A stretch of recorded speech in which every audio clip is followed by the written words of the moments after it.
वालेकुम, welcome back to my YouTube channel Shayba biologist. आज हम स्टडी करने वाले हैं न्यूक्लियस और उसका स्ट्रक्चर। जैसे कि आपको पता है कि न्यूक्लियस का जो शेप होता है, शेप का मतलब ये कि ये इसकी बॉडी किस टाइप की बनी होती है। तो आप जैसे कि देख रहे हैं कि ये जो है आपके पास स्फेरिकल या तो ओवल है, तो शेप इसका ओवल टू स्फेरिकल हो सकता है। ठीक है, ये आपको नज़र आ रहा है, क्लियर है। अब सेकंड न्यूक्लियस की अगर हम जो है वो एक सम डिफाइन करें कि न्यूक्लियस कैसे होता है, तो ये डबल मेम्ब्रेन है, डबल मेम्ब्रेन। अब डबल मेम्ब्रेन का मतलब क्या होता है कि आपको पता है सबसे पहले कि न्यूक्लियस जो है वो surrounded by the membrane and this membrane is known as nuclear membrane. ठीक है, अब ये डबल है, डबल का मतलब ये कि ये आप देख सकते हैं कि ये एक है, ठीक है, एक ये वाला पार्ट है। जैसे सेल वॉल के अंदर आपने पढ़ा 3 लेयर्स होती हैं, primary, secondary and middle Lamela. ठीक है, तो ऐसे ही ये डबल मेम्ब्रेन स्ट्रक्चर होता है। तो डबल मेम्ब्रेन स्ट्रक्चर की वजह से इसके अंदर ओवरऑल इसको हम कहते हैं this is known as nuclear membrane, but they are double membrane bond organelle. तो ये जो होगी वो होगी इनर और ये होगी आउटर मेम्ब्रेन। ठीक है, ये क्लियर हो गया। अच्छा, स्ट्रक्चर में अगर हम देखें तो न्यूक्लियर मेम्ब्रेन कंप्लीटली सराउंड नहीं करती न्यूक्लियस को। जैसे कि ये पोर्स बने हुए हैं छोटे छोटे, ये पोर्स इसलिए बने हुए हैं ताकि अगर कोई इंस्ट्रक्शन देनी हो तो इन पोर्स से कोई चीज़ इन एंड आउट हो सकती है। तो ये बेसिकली जो है वो कम्प्लीटली एक आपको लाइन वाइज नज़र नहीं आएगी, जैसे हमने प्लाज्मा मेम्ब्रेन का स्ट्रक्चर स्टडी किया है। तो ये पोर्स होते हैं और ये कहलाते हैं, क्योंकि ये न्यूक्लियस के अंदर है तो न्यूक्लियर पोर।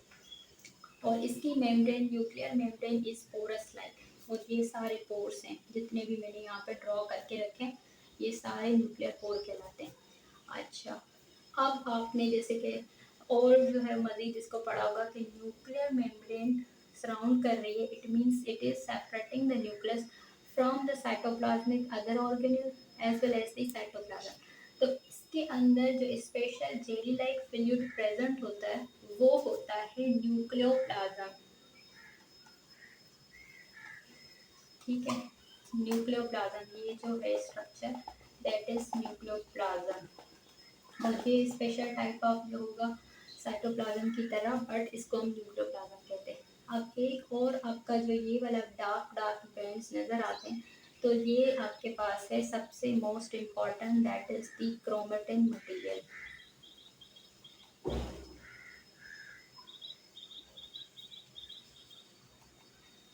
अब क्रोमेटिन मटेरियल स्प्रेडेड फॉर्म में है। क्यों स्प्रेडेड फॉर्म में है? जैसे कि हम पिछले वीडियोस में पढ़ चुके हैं कि जब आपके पास क्रोमोसोम्स और ये जेनेटिक मटेरियल स्प्रेडेड फॉर्म में होता है तो उसको हम क्रोमेटिन कहते हैं। तो ये डार्क डार्क जितना भी मटेरियल दैट इज क्रोमेटिन, और ये डबल मेम्ब्रेन हो गई, ये एक जो है वो कंप्लीट न्यूक्लियस है। अब एक चीज़ हम मिस कर रहे हैं, that is red in colour.